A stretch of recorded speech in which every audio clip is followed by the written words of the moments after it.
Tahun 9 Hijriah dikenal oleh para ulama sebagai Am At-Taubah, tahun pertobatan, dan juga Am Al-Wufud, tahun datangnya delegasi.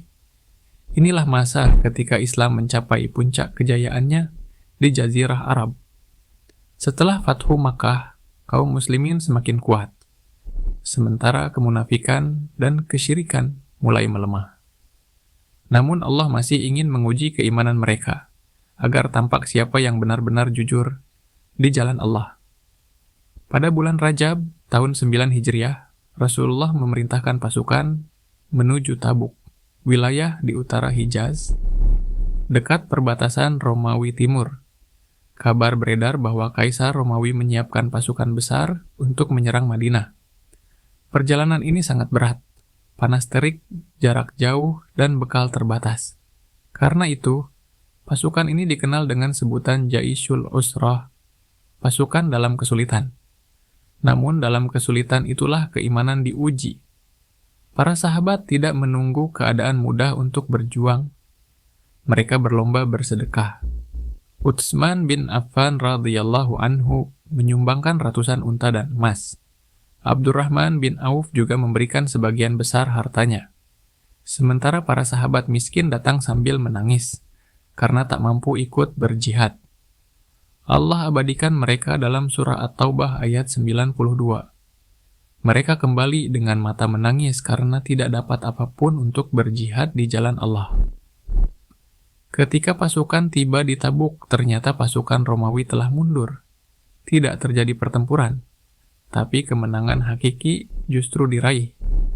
Karena kaum muslimin menunjukkan ketaatan dan kesabaran yang luar biasa. Dari peristiwa ini, Allah menurunkan surah At-Taubah, juga disebut surat Bara'ah.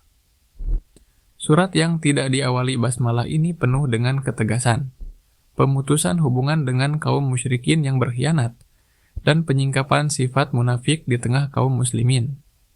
Allah Ta'ala berfirman, Inna Allaha ishtara minal mu'minuna anfusahum wa amwalahum bi'anna lahumul jannah.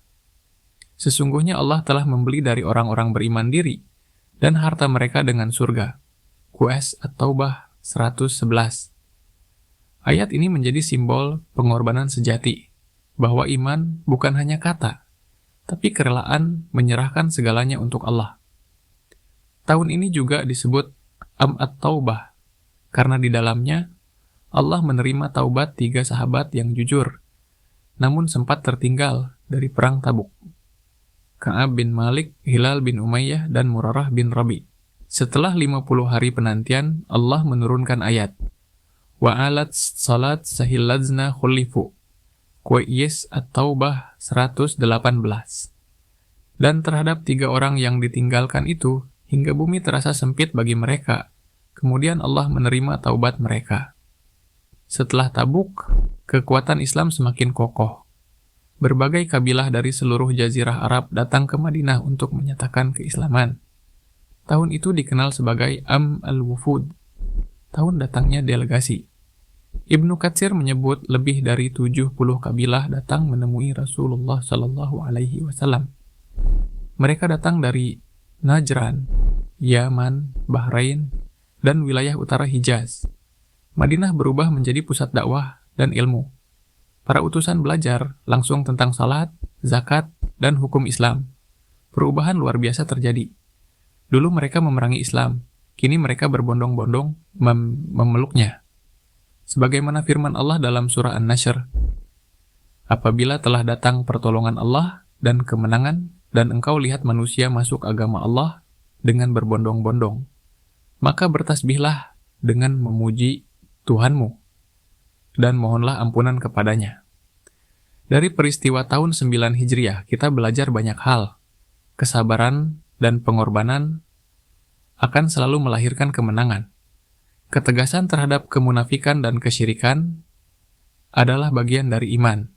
Islam tidak bisa ditawar dalam hal tauhid, dan kekuatan sejati bukan hanya pada pedang, tetapi pada dakwah, akhlak, dan keikhlasan.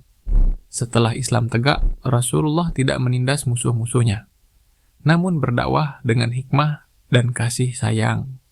Tahun 9 Hijriah menjadi simbol kebersihan hati umat dan kemuliaan Islam. Tahun ketika kaum beriman menampakkan kejujuran mereka, dan kaum munafik tersingkap. Tahun ketika Allah meneguhkan janjinya bahwa pertolongannya datang bagi mereka yang sabar dan taat.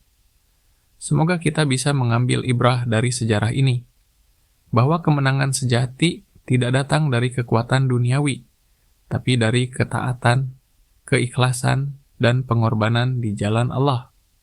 Sebagaimana firman-Nya, "Wala yanzuranna Allahu man yansuruhu." Dan Allah pasti menolong siapa saja yang menolong agamanya. QS Muhammad 7. Allahumma shalli ala nabiyyina Muhammad wa ala alihi wa sahbihi ajma'at.